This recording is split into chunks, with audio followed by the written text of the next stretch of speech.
Hello and welcome to Running on Carbs podcast. I am your host, Coach Val, and I would like to welcome you to episode number 51 of the podcast. We are getting up there and we are nearing the 1 year anniversary mark, but we are not quite there just yet. And I hope that you enjoy today's episode. I feel like I say it all the time, but this is another one of those topics that I have had on my mind for a long time that I've wanted to put together and share with you because it is so important to understand terminology. And sometimes terminology can just scare people off to something new because they don't understand it. And, nobody wants to feel like they don't understand something. It makes it very intimidating, even though it may not actually be intimidating once you understand what the terms mean and how to work with it. So, today we are going to go through some common terminology that you may hear of when you go on this plant based journey. And hopefully, this will help you. And if you think it helps you, or you think it might help someone else that you know who's either plant based, vegan, considering this lifestyle, an athlete that could use a little extra help as far as the nutrition side of things, share this episode with them. Because there's going to be a lot of information in here beyond just, a term and a definition that will be very helpful, I think, to anybody who is accommodating a new lifestyle or who has just come into the plant-based environment. Or maybe if you've even been here a while, there could be some terminology that you're just not familiar with. So buckle up, settle in, grab your coffee, tea, whatever it is, and let's jump into some plant-based dictionary terminology. All right. Before we do, real quick though, if you do like this episode or you like any of the episodes that I am putting out, I would really appreciate a review on Apple Podcasts. It helps the show grow and reach those athletes that we were just talking about who may not know about the Running on Carbs podcast and how much it might help them. So, the more reviews we get, the more likes we get and shares, the more our message grows and gets out to other athletes who can use this information for the betterment of their health and the world in general. So thank you so much for that. Okay, now for real, let's get started. Let's go through some core concepts first. I think it's good to set the stage and the foundation for the rest of what we're going to talk about. So let's start off with the big elephant in the room and the obvious plant-based diet. What is plant-based diet? So, a plant based diet is a way of eating that emphasizes foods that are derived from plant sources. And this could be, fruits, vegetables, grains, legumes, beans, nuts, seeds. And the idea of plant based is that it's mostly coming from unprocessed sources. However, it could also be some, minor processing, but you're really eliminating and minimizing or eliminating altogether any non-plant-based sources of food, like animal products. So no cheese, no dairy in general, eggs, and it's generally adopted for health reasons. So a lot of individuals who you could call vegan otherwise will actually call themselves plant-based. So I, for myself, call myself plant-based more often than I refer to myself as vegan. And so there's a reason for that. And so let's go into the definition of vegan. Vegan is really more of a lifestyle. So it's a lifestyle that excludes all animal products for food, clothing, and any other purpose. A vegan diet contains absolutely no meat, dairy, eggs, honey, or any other animal-derived ingredient. And that could be the difference between plant-based and vegan. It could be a minor variation, whereas a plant-based individual may incorporate things such as honey, for example, or they might eat a product or eat a food that may have a derivative of an animal product in it, but maybe not directly like dairy, maybe not cheese specifically, but maybe that there's a derivative of a milk product in what they're eating. It would be minimal though, because really it's primarily plant sourced. But a vegan, it's more of a philosophy and a way of life, not just a diet. So it really has tentacles into the whole rest of their life, not just what they eat and what they consume for food. So it could also be household goods, for example. They may not buy products that have animal products in them. It could also extend to animal testing on products like shampoos and conditioners and soaps and things like that. A vegan will not purchase those types of products or use them voluntarily. They would rather buy things that are not tested on animals and things of that nature. So, whereas plant based is really more of a diet. So, hopefully, that gives a little explanation between the two terms. Yes, when you're referring to how a person eats, you could probably interchange vegan and plant based most of the time. There's really some slight variations in that, except for maybe, like they said, the honey thing. Honey really seems to come up the most on that. Um, but hopefully that gives you a little understanding between those two. Now, the third biggest definition would be vegetarian. And I think, as far as the general common practice or just like the general public, they don't really understand the difference between vegan and vegetarian. And I find this all the time. As a matter of fact, I just ran into this last week when I went to a formal event at a venue. And when I told them I'd like a vegan meal, they said, "Okay, here's your vegetarian tag for your place setting." I said, "No, I'm vegan, not vegetarian, so I don't do cheese or dairy or egg." And a lot of times, a vegetarian meal will include those things. And they assured me, "Oh, that the vegetarian meal is actually vegan." Fantastic. And then I sat down at my spot, and when they were delivering the salads and serving all the salads, what did I get? I got a plate full of romaine lettuce, croutons, and Parmesan cheese. So I said, by the way, that salad was just awful to begin with. So even if I was vegetarian or omnivore, that was just a terrible salad.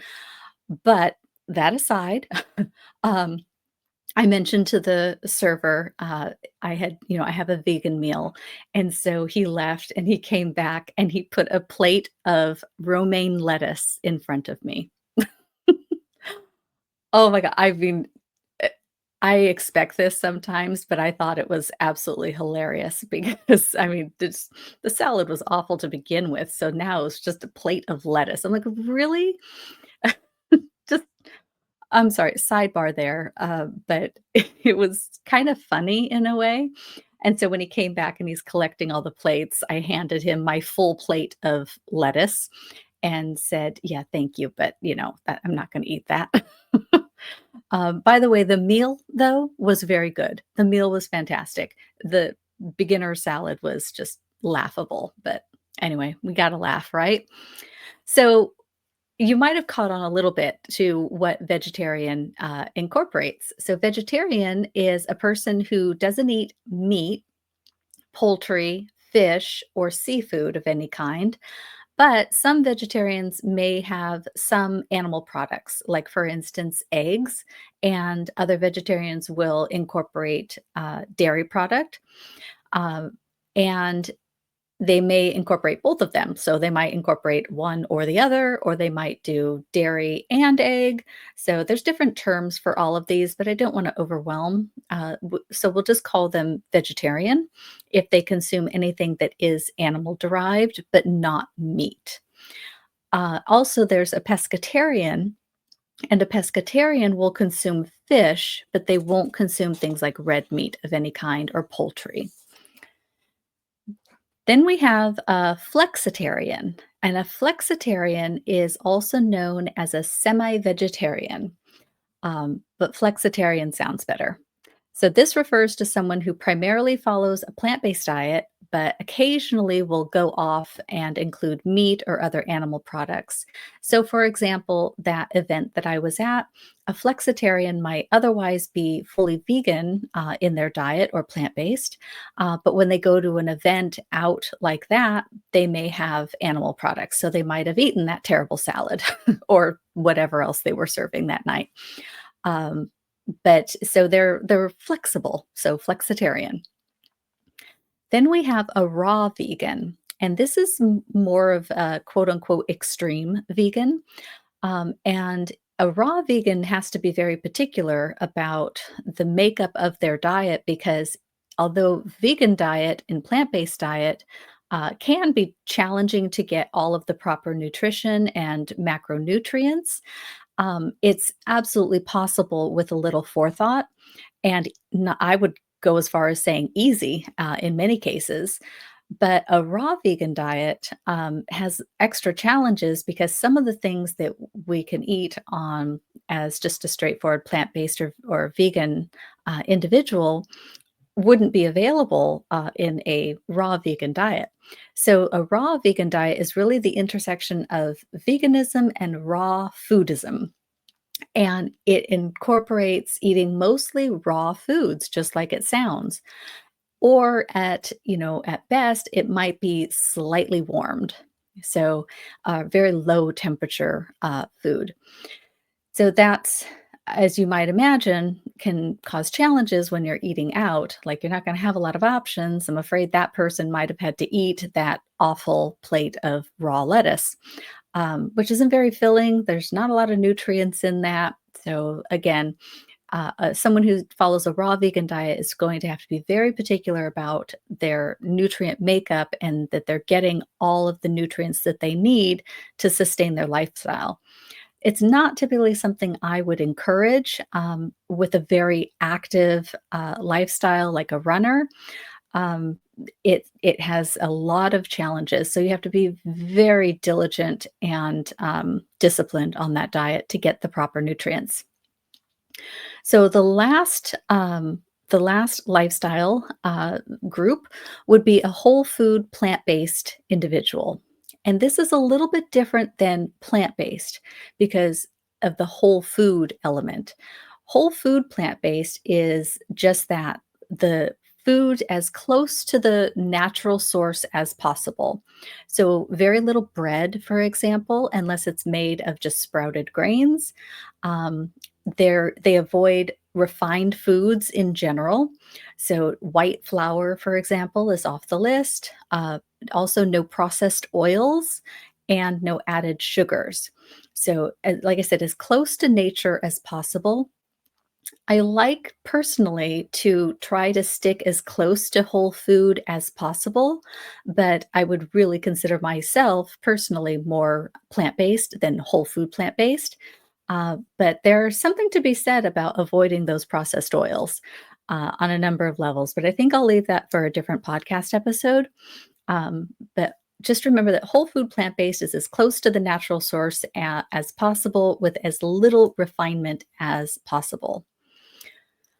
Okay, so let's go on to protein sources because that is like the number one thing, whether you're vegan, plant based, doesn't matter. If you turn down a hamburger at a barbecue, someone's going to ask you, where do you get your protein from? So let's talk about protein sources. Protein sources. Okay, number one comes to mind legumes. So, those are going to be your beans, your chickpeas, your lentils, the ones that you hear about most often, I think, when you hear someone talk about a plant based diet.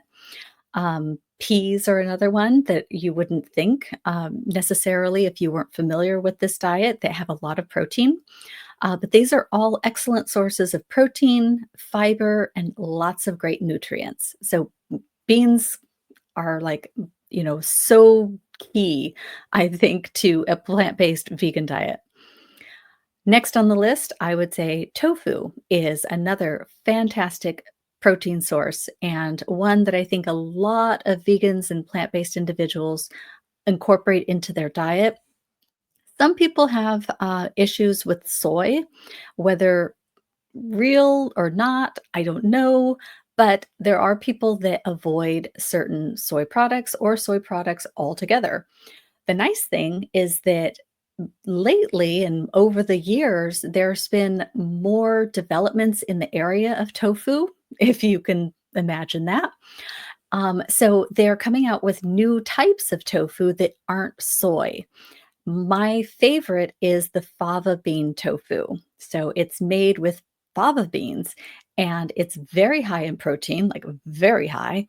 And there's practically no fat and no carbs because of the way that they process it. So it's very minimally processed. However, it's still I mean it's tofu, so it's processed in the same manner as tofu, which is made, if you take soy tofu, that's made from soy milk curds, and they press it into these little blocks of tofu that become solid. And when you cook tofu, it takes on the flavor of whatever you marinate it with, or the seasonings that you use, or whatever you cook it with. And it just absorbs those flavors of your cooking spices. It comes in a variety of textures. So be careful when you buy tofu in the store. I'm going to give you a quick primer on tofu. So, extra firm tofu, probably your go to primary tofu for most of your everyday cooking and meals. So, you can roast it, you can grill it, you can skillet fry it, you can bake it, you can do whatever the heck you want with it. So, that's going to be your primary tofu. Firm tofu would be number 2, as far as, like, stir frying, and using as maybe a cheese alternative with certain spices. It makes a really great, ricotta, uh, um, stand-in, or replacement. So you can use extra firm and firm almost interchangeably for most recipes. Now we get to the next level, soft. So, soft tofu texture is for pureeing. You're going to put it in something that you want it to be a smooth texture. Maybe smoothies, if you like smoothies, that might be a good one. The next one is silken tofu. Again, this is going to be, as it kind of sounds, silky. So it's going to go into drink mixes, smoothies. You can use it as an egg substitute. Uh, you could use it in vegan desserts as well. So there's lots of different options for the silken tofu, but it's not typically the one that you're going to chop up and put in your stir fry. But be very careful and read the little numbers on the box of tofu when you buy it to make sure you're getting the density that you're looking for. Because I have purchased soft tofu before, not realizing it was soft tofu. I thought it was just organic versus not organic. And it was all I saw in the store. I get it home and realize it was soft. And I tried to make my tofu scramble with it. Nah, it was like eating runny eggs. So, not the greatest texture for a stir fry or, in that case, sorry, the silk or my goodness, um, tofu scramble. So, tofu scramble is just tofu that's mixed with a certain mix of seasonings that kinda tastes eggy because you put black salt in it. And black salt is made from sulfur, and so it gives it that egg flavor, and it smells up your house awfully, but it tastes great. So you gotta, like, open all the windows when you cook, but then your meal will be wonderful. Um, so anyway, black salt was not on my list today, but I had to mention black salt, so a little cameo there for it. But anyway, tofu is, like, primary, so great source of protein. Another soy-based product is tempeh. Tempeh is a fermented soybean product with a firm texture, has a nutty flavor. Personally, I think that that took a little getting used to. When I first ate tempeh, I did not like it. But I kept trying it, and I think after just a few times, I got the right seasoning for it and the right recipe that I put it in, and then I liked it. And then now I like it very much, so I use it quite often. I wouldn't say I use it quite as often as tofu, but it's still one of my go-to protein sources. It does contain more protein than tofu does, just because of how it's created, and it also has probiotics because of the fermentation process that they use to make tempeh. So it's got double bonus there. The next protein source I want to talk about is seitan. Seitan is known as wheat meat. You might hear that. It's made from the wheat gluten, and it's great because you can do so many things with it. There are recipe books that you can purchase with full of recipes just for making different types of seitan. And seitan, when cooked properly, has a meat texture. So it's a great meat alternative. And you can season it to taste like, chicken because you season it with a chicken seasoning, or I like to use a prime rib seasoning with my steaks, my seitan steaks, which make a delicious Salisbury steak. It's very versatile, and you can do all sorts of things with it. Of course, you can't have a gluten allergy. So if you are gluten free, this would not be an option for you. But as you can hear, I've named off plenty of other things that you could use.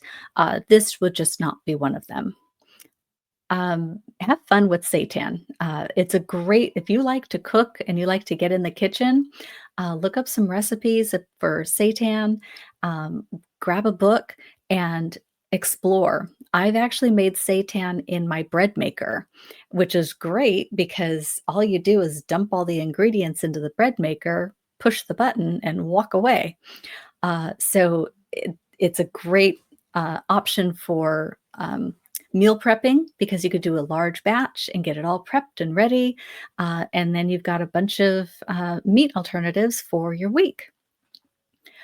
The next one is textured vegetable protein, and you will see this abbreviated as TVP. And TVP is defatted soy flour. It's dehydrated and it looks like little crumbles, like grape nuts. Actually, it really reminds me of grape nuts, but it doesn't taste like grape nuts. And when you rehydrate them, it has a similar texture to ground meat. So you'll see TVP used in different alternative meat products. Like if you do buy something packaged, uh, I've seen these seasoned burger packages, and those will have a base of TVP with a bunch of seasonings, and then you just add a bit of water and create your meatballs or patties or whatever, and then cook them up however it describes. But you don't have to buy them in a package. You can create your own seasoning pack and include your TVP. One way that I love using TVP is I put it in spaghetti sauce, so tomato sauce, and I add a lot of protein by doing that. And it tastes great and it has a good texture. So it just absorbs, just like any other tofu, it absorbs the flavor of whatever you cook it with. So it's a great ingredient. Last on the list for protein is a nutritional yeast. And you might not have guessed that, but because a lot of people who are somewhat familiar with the plant based diet, when you think of nutritional yeast, you think of seasoning and you think of B12. And I'll talk about B12 later. But nutritional yeast is actually deactivated yeast. They say it has a cheese like flavor. It isn't exactly cheese-like. So if you are new to this diet, don't expect to dump a bit of nutritional yeast on food and have it taste like cheese. It is a cheese-like flavor, okay? There's a similarity. But you do get used to it, and it does over time as your taste buds change and accommodate to your new diet, it gets more and more flavorful and enjoyable. I just made a cheese substitute sauce, that I put on pasta, and well, I put it on a lot of stuff, but right now I'm putting it on edamame pasta with some broccoli, and I have this, cheese alternative sauce, so it makes it like a mac and cheese type, dish, and, I made it with nutritional yeast and vegetables along with some other seasonings, and it's one of my favorite things. Again, one of those that my husband doesn't necessarily like the smell of, but that's a sidebar. He'll live. He's good. He's good. But I love it, and, it's a great flavor.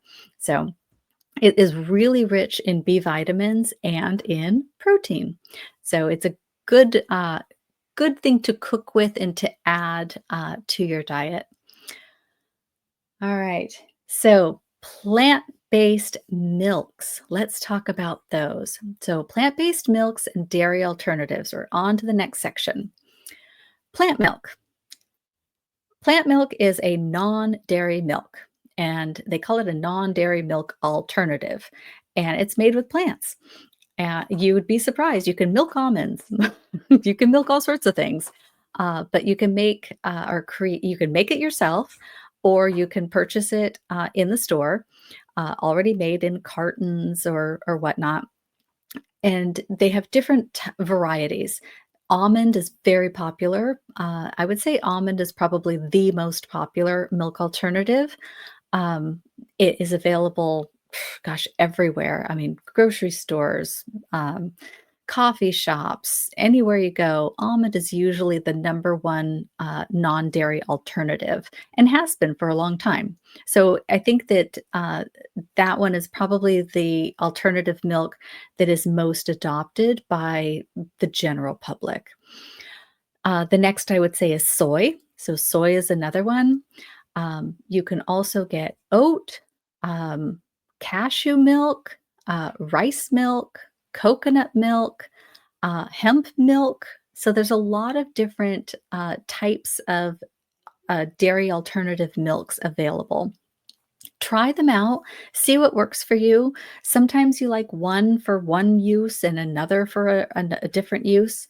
Um, it just kind of depends on your personal preference. So try them and see how you enjoy them. Look at the ingredients. You really want to make sure you're getting as close to nature as possible, and that you don't get any dairy ingredients in there. So you got to be careful. Really make sure that the box says, vegan, and that it doesn't include animal sources in your plant milk.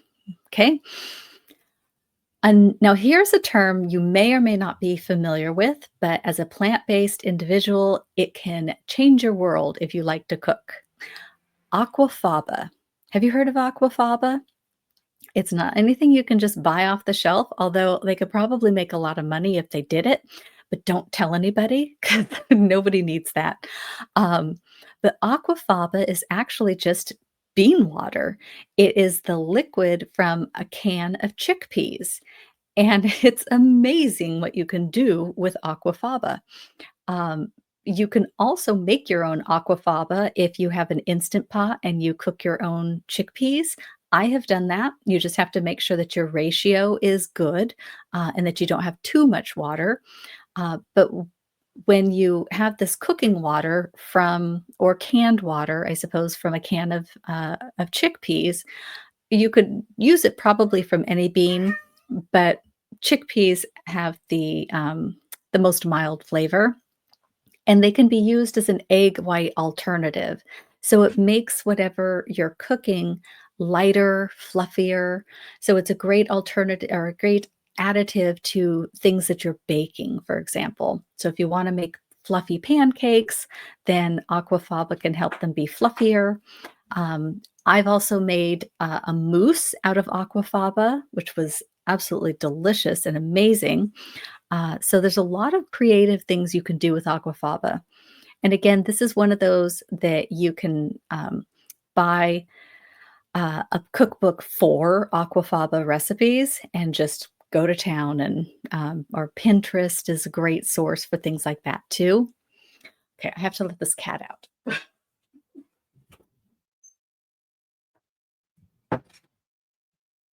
Sidebar, if I didn't let the cat out right now, he would tear up the carpet and I would have a mess and he'd just be noisy. Okay, so the next on the list, cashew cream. Cashew cream is another very versatile product. I love having cashew cream around because you can do so much with it. Depending on how you season it, cashew cream can be sweet, so you can make it sort of dessert like, or it can be savory, so you can make it more like a dressing or even an ingredient to make anything else creamy. And cashew cream is made with raw cashews, so unsalted, unroasted, raw cashews.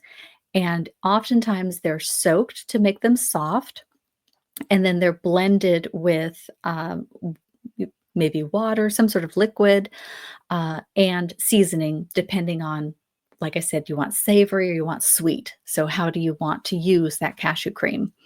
Um, you could put them in soups if you don't want to use a non-dairy milk or if you really want it extra thick and creamy. So maybe you're making a tomato soup and you don't want to just make it liquidy creamy, but you want it thick. Then a cashew cream is a great addition to that soup because it's going to thicken it and make it creamy at the same time. Plus, you're adding a little bit more protein again, but don't forget it is a cashew, it is a nut, so there's fats in there as well with it. But you're not using a lot of it. So if you're worried about adding too much fat, um, because you're adding a small amount to a full recipe, the ratios kind of balance out a bit. But definitely one to know about cashew cream. And again, so many different ways to use raw cashews. That cheese sauce that I was talking about earlier that I made has a half a cup of raw cashews in it to help make it thick and creamy. Works great. Next one is agar agar. I don't use this one too much, but it is something that I see a lot in recipes, so it's good for you to know about. It is a gelatin alternative derived from seaweed, and it's used as a thickening agent, usually for plant-based desserts. So if you really love making desserts, this is an ingredient that you're going to want to know about and have at the ready in your pantry. All right, so let's talk about some nutrient considerations. I mentioned earlier B12. B12 is very important, and it is something that we as humans typically will get nowadays because of our very sterile environment. We will usually get this from animal source foods. However, if we are not consuming animal source foods like cows or pigs or any of the farm animals, um, then we have to get it from another source. And B12 is so important for brain health and so many other health systems. And you can't go too long without it. If your levels drop too low, it can lead to some real serious medical side effects. So you want to make sure that your levels are good. I always recommend having your blood work done once a year with your medical professional and making sure that you're in the right levels, just as a general health checkup. But this is one of those that you want to make sure you tell your medical professional that you are vegan and plant based and you don't eat animal sources of food so that they can add this to the test because otherwise they won't know to test for it. So definitely make sure you mention that to your medical professional. Um, so animals don't make this naturally in their body. It's not naturally occurring, just like it's not naturally occurring in the human body. Where they get this from is from the soil, typically. So most of the times it's from the bacteria in the soil. So when the animal eats the food, the plant from the soil, the bacteria is what starts the process in their gut to create the B12. But again, a lot of the animals these days are factory farmed. So they're not eating food from the dirt and the soil and getting the B12. So even those animals have to be supplemented. So even for those individuals who are eating grocery store meat, those animals, if they came from factory farms, and who knows what source they really are coming from, they're oftentimes supplemented anyway. So just the important thing there is to make sure that you're getting B12 from either fortified foods, such as your plant milks or even nutritional yeast is often fortified with B12, or you're supplementing with B12 properly. So, what is a complete protein? This is something that comes up a lot because when some people kind of on the devil's advocate side of the fence are saying, well, you're not getting complete protein. Meat is a complete protein. Um, yeah, well, maybe, but there are complete protein sources in the plant world. Also, remember that you don't have to get the complete protein in one sitting. So it's all about your balanced diet. So you might get, certain amino acids from one place and then the rest of them from another meal. And throughout the day, you have complete protein.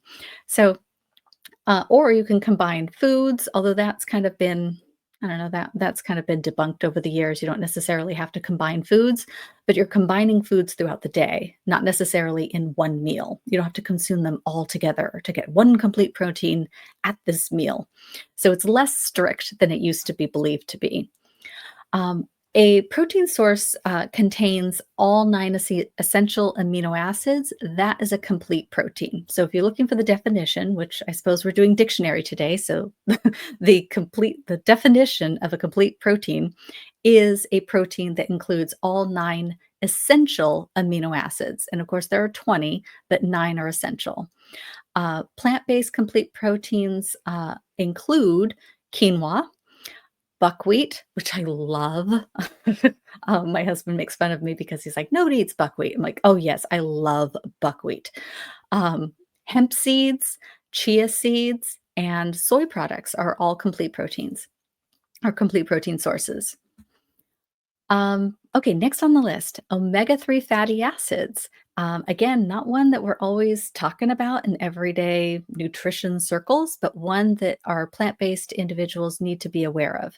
So, omega-3 fatty acids are essential fats that are found in things like flax seeds, chia seeds, hemp seeds, all your seeds, walnuts, and then algae-based supplements.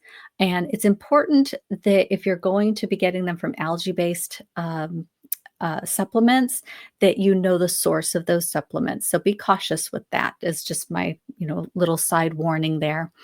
But it is very important for health, our heart and brain health. So something that we can't ignore. Iron is the next thing I wanted to talk about, nutrient that I wanted to talk about, because this is an area that, whether you're plant-based or not, women especially need to be aware of their iron intake. Um, and I've talked about iron a number of times on this podcast because a lot of people assume, oh, I'm going to be deficient in iron. But again, that goes back to your annual blood work. Make sure that you truly are deficient in iron before you go supplementing. Even including a lot of iron rich foods in your diet, if you already have a lot of iron in your blood and you're not cycling through that process properly or quickly, and it's sitting in your blood too high at high levels, you don't want to overconsume iron rich food. So do your testing and be aware. But iron is a mineral that's found in plant sources, things like lentils, chickpeas again. Tofu is a great source. Spinach, as many of you might have heard, and fortified cereals. It is plant-based, so it is non-heme. So heme would be an animal source, and plant-based iron is non-heme. And it's considered better absorbed if you pair it with a vitamin C rich food. So if you're going to have spinach, let's say, so you have a spinach salad, you might want to put a little bit of lemon juice on that to enhance the iron absorption. That's just one way to do that. So kind of keep that in mind as you are creating your meals if iron is important to you. Calcium is another one, especially for our plant-based ladies. And as we start to age, calcium becomes even more important. And I think it's a fallacy to believe that dairy is where you have to get your calcium from. I track my nutrients. I haven't had dairy in 8 years, and I have no problem getting calcium because of the plant based foods that I consume. So, calcium is found in abundance in many plant based sources. So, number one, if you drink any plant based milks, they're going to be fortified with calcium. So, you're probably getting it, if you do nothing else, you're probably getting most of it straight from your plant based milk. So, if you're putting it in your coffee or you have cereal or anything like that, or you're cooking with it, you're getting a lot of calcium from that source. Also, tofu is made with calcium sulfate, so that is added, and that's a great calcium source. Leafy greens, it's probably where I get a lot of mine from because I eat kale every day, which again, I've talked about that in other podcasts, so I won't go into that now. But leafy greens of any kind, kale, bok choy, great sources. And then also almonds are another great source of calcium. And I love almonds for my snack almost every day. I'm on a real almond and roasted edamame kick right now. So that's my afternoon snack almost every day. It's great. All right, so that's that. Let's move on to the next section of our plant based dictionary, cooking terms and ingredients. And primarily, I think I'm going to stick with most ingredients here. So, once again, I'm going to give one last mention of nutritional yeast. It's also called nooch. I forgot to mention that before. So, when you are reading any blogs about plant based meals or recipes, you may see um, something referred to as nooch. That's nutritional yeast. So, I suppose I should have added a slang portion of the plant based dictionary episode today. But again, as we mentioned, it's just the deactivated yeast and it's adding that cheesy, nutty flavor to your foods. Another ingredient that you're going to want to have in your pantry is tahini. And tahini is, they call it a paste, but it's more like a natural almond butter texture, I would say, because you have to stir it like crazy and build your biceps every time you open a new jar. So, tahini is made from ground sesame seeds. And if you get the plain, that should be the only ingredient on the bottle.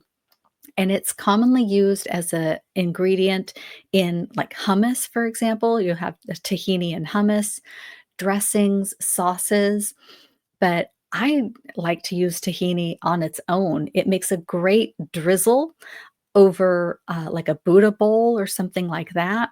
Tahini just adds a bit of creaminess and richness to foods. So, one thing I like to do with tahini, I'll give you a quick one, super easy snack. Um, During, what is it, fall, winter, or summer? I'm not sure. I can't remember what season, but when the squashes come out and they're all over, I guess that's kind of like September, October time. But I love delicata squash or any kind of squash like that. Um, Cook that up and chop it up. I put bananas over the squash and then I drizzle it with tahini and sprinkle it with cinnamon. It's like a dessert, but it's a snack. It's so delicious. So, anyway, one of these days, maybe I should make a little cookbook. I don't know, my random recipes that I've grown to love. All right, next one, miso. Miso paste is fermented soybean paste. It is very salty, but it adds a lot of depth and flavor to your recipes. So, again, this is another ingredient that I put in that cheese sauce that I was talking about because cheese, if you think about it, is very salty and it has a lot of depth and flavor. So I'm adding things to that cheese sauce to mimic that mouthfeel and flavor. And so in that cheese sauce, I add miso, and the miso adds again that saltiness, that depth of flavor. And it does that for all sorts of things. So, soups, marinades, dressings, all sorts of recipes. I always keep a little tub of miso in my refrigerator. And there's red, there's white, so there's different kinds of miso, and it really just depends on what it is you're making. The one I keep in the refrigerator is white. It seems to be the most versatile. So I can put that in pretty much any recipe I want. All right. Next one is tamari. And tamari is a gluten-free soy sauce. So if you are a gluten-free individual, you'll want to have tamari in your refrigerator because that's going to be your go-to. And again, you can add that to recipes for depth of flavor, but otherwise it's just an alternative to a soy-based soy sauce. So simple. Next one is liquid smoke. And this is one that I didn't know anything about before I became plant based, but has become one of my favorite secret ingredients that I add to all sorts of things. It adds a smoky flavor. So, this is a great addition to any seitan recipe that you're making.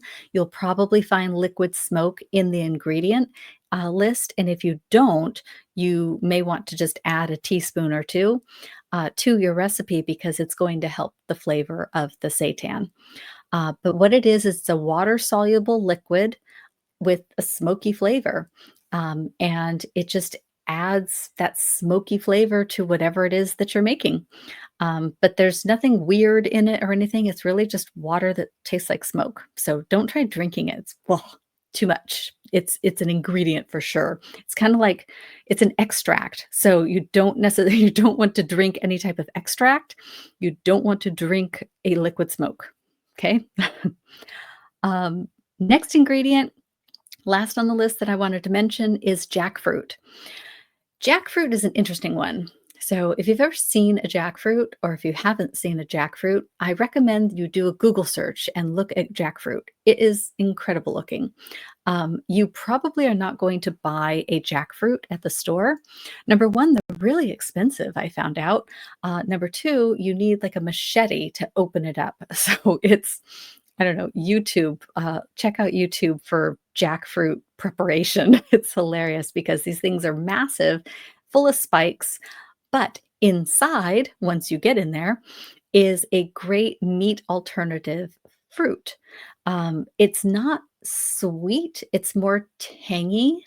Um, but you can buy it canned. So that's the easiest way to do it. So skip the fresh unless you're really adventurous and just buy a can of jackfruit or, order it at a restaurant or something. But so it's a tropical fruit that when it's young and green, it has a meat-like texture when you cook it. So it's kind of, not tough, but it's firm. And a lot of times you'll find recipes for a pulled pork, quote unquote, type recipe where they add jackfruit and a barbecue sauce and then put it on a bun and make like a pulled pork style uh, sandwich, things like that. So it's a meat substitute, but it's a fruit. This, however, is not a true meat substitute because it is meat substitute in its texture, but not in its protein. So be aware of that. If you are making a meal with a jackfruit pulled pork style sandwich, with bread and with jackfruit and with a barbecue sauce, it's a lot of carbs. It's a lot of sugars. So keep that in mind because we don't need your blood sugar spiking with no protein source to offset it. So just keep that in mind. Okay, so on to the next section, shopping and reading labels. Um, Fortified. Fortified simply means what we know fortified to mean. It's a food that has nutrients added to it during processing, like those plant milks, for example, that have calcium, vitamin D, B12, whatever added to the product. Certified vegan. Certified vegan is a product labeling process, and it indicates that the items that are contained in that product are free of animal ingredients and free of any animal byproducts. and that it has not been tested on animals. So this goes back to what we were talking about before. It's not necessarily just plant-based, but certified vegan incorporates the entire lifestyle of a vegan, which means that there's no animal testing or animal products included. Um, Next thing to think about are hidden animal ingredients. And I could do an entire podcast episode on this topic alone. So this is going to be very high level. But I think mostly what I wanted you to know about hidden animal products is that as a plant based individual, you need to get used to reading labels and you need to know what to look for. So, this is an area that I recommend that you continually educate yourself on because there's a lot of things that we don't recognize on labels. So, again, staying as close to nature in the foods that you're consuming is always the safest bet because you know what's in there. But sometimes, you want an Oreo cookie, right? We're all human. Or you want some sort of treat or something. Or you had a really busy day, so you want to buy a frozen pizza that night. Okay, we're all human. It happens, and it's not going to derail your life to have a frozen food. It's just not something you want to do very often. But when you do that, really flip it over and read the ingredients. So sometimes substances derived from animals that may not be obvious are things like gelatin.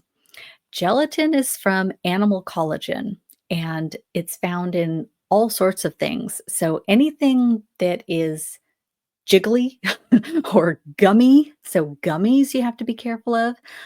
You even have to be careful of looking at supplement labels because the casing for a capsule might be gelatin. So you want to look for cellulose capsules, not gelatin capsules. What's another one? Oh, marshmallows. So you want to make marshmallows around the holidays. You want to throw it into or as an ingredient in a dessert. Make sure you buy a vegan marshmallow because otherwise marshmallows have gelatin. Candies, things like that. Another one is casein. So casein is a milk protein, and that is going to be found. I've actually seen this in a lot of things that try to claim are dairy free, and it'll have casein in it. That is not dairy free. That is a dairy derived product. So, or a milk derived protein specifically. Whey is another one. Again, whey is from milk. So, no whey protein powders. You want to really make sure you get a plant based protein powder. And then also something you may not think about is vitamin D. So vitamin D3 specifically is from lanolin, and lanolin is found in sheep's wool. So if you are taking a vitamin D supplement, you want to look for a vegan vitamin D supplement. And there's plenty available, but you just need to do a little research and read labels and make sure that you're getting the right one. All right, last on this section of the list is processed versus whole foods. And again, it's something we've touched on a little bit, but processed foods have been altered from their natural state, from their original form. They contain things like added salt, added sugars, added fats, other stuff. Whole foods are just that. They're as close to nature as possible. So it's your sweet potato, right? It's your vegetables that you purchase from the produce section. They're unrefined, not processed, or minimally processed. Like, for example, tofu or tempeh. They're minimally processed, so they still consider them in the whole food category. Okay, so healthy lifestyle. This is my last section of the dictionary, and I appreciate you staying with me here. I hope you've learned a lot so far. I'm going to go into one last section here about health and lifestyle dictionary terms. First off, what so many of us are here listening to this podcast are plant-based athletes. I consider myself a plant-based athlete. It's someone who fuels their athletic performance with a plant-based diet. That's a plant-based athlete. Simple. And I think the idea originally, or maybe what some people like to do is they like to challenge the myth that athletes have to have animal-based protein sources or foods, in order to be athletic or to be a successful athlete, that you have to incorporate animal sources into your diet in order to be healthy and successful, um, performing athlete. It's been debunked a lot. There's a lot of professional, plant-based athletes out there, and, both recreational and professional in a number of different sports. So, I think that's becoming less and less common to say that, but you still hear it in, like, your everyday recreational environment, um, that you need to have, animal-based products in order to be a successful athlete, and it's simply not true. But you do need to be mindful of how you build your diet. All right, next lifestyle, and health category is batch cooking. I am a big proponent of batch cooking and meal prep. As a matter of fact, I wrote a book on meal prepping. So if you're interested in that book, the link is always in the show notes and it's also in my link tree. You can get it for free in a PDF format. You can get it on Kindle Unlimited if you have that, or you can purchase it for a very small amount in ebook format. So it's available for everyone, whether you want to pay for it or not, because I want the information out there, on the essentials of batch cooking and meal prep, because I think that is so key to a successful plant-based diet, is to know how to be prepared for whatever comes your way. So if your day is busy, if your weekends are busy, if your evenings are busy, if you travel for work, meal prep is going to be so key to your success, because then you're not trapped in some, I don't know, airport or something with no food options because you didn't plan ahead. So, a little bit of planning. You don't have to be like the type A planner. A little bit of planning is all you need. And as you get more and more accustomed to this lifestyle, it becomes easier and easier. So batch cooking, though, it takes meal prep a little, like a one notch up, just one notch. But you, because you prepare large quantities, and you don't necessarily have to prepare large quantities for meal prep. You just have to have your ingredients ready for meal prep. But in batch cooking, you create, or cook large quantities of food, and then you kind of measure it out and have it available for either including in, as ingredients into other meals. So, for example, you want to put a bunch of beans into the instant pot, and now you have three different varieties of lots of different beans that you've now cooked, in your instant pot, and you can freeze them in, bags and have them available to just measure out when you need them. So that would be kind of a batch cooking as opposed to meal prepping. And then you can put those ingredients together and do your meal prep. Very helpful in maintaining a plant-based diet.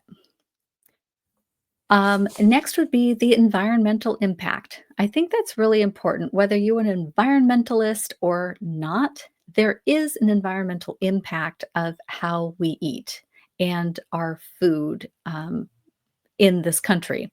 This country being the United States. However, I think across the world, there has become more and more attention given to how our food is produced, and is it sustainable for the population on this earth? Is it sustainable for the nutrition, that of the food that's coming out of the earth that we're growing? And it's the environmental impact is just the effect on food production and the planet and the people on it. So, plant-based diets typically have a smaller ecological impact than diets that are rich in animal products. So, there's less water, that goes into growing plants than it does into growing large animals. There's no animal waste to get rid of, so there's less impact on the environment with waste.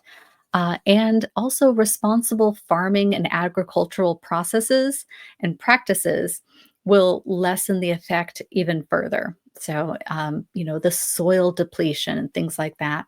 Again, those are entire podcasts on that type of topic. But I just wanted to introduce the concept here that if that is important to you, then you can take heart in knowing that how you choose to eat has an impact as a whole on the environment as well, long term. So that is definitely a topic that is growing in popularity and awareness in the collective mindset in the world. So we will see where that continues to go as time goes on. But there's just a little seed planted for you to water and look into as well to see what impact that has in your life and on your mind. All right, so that is our plant-based dictionary for beginners.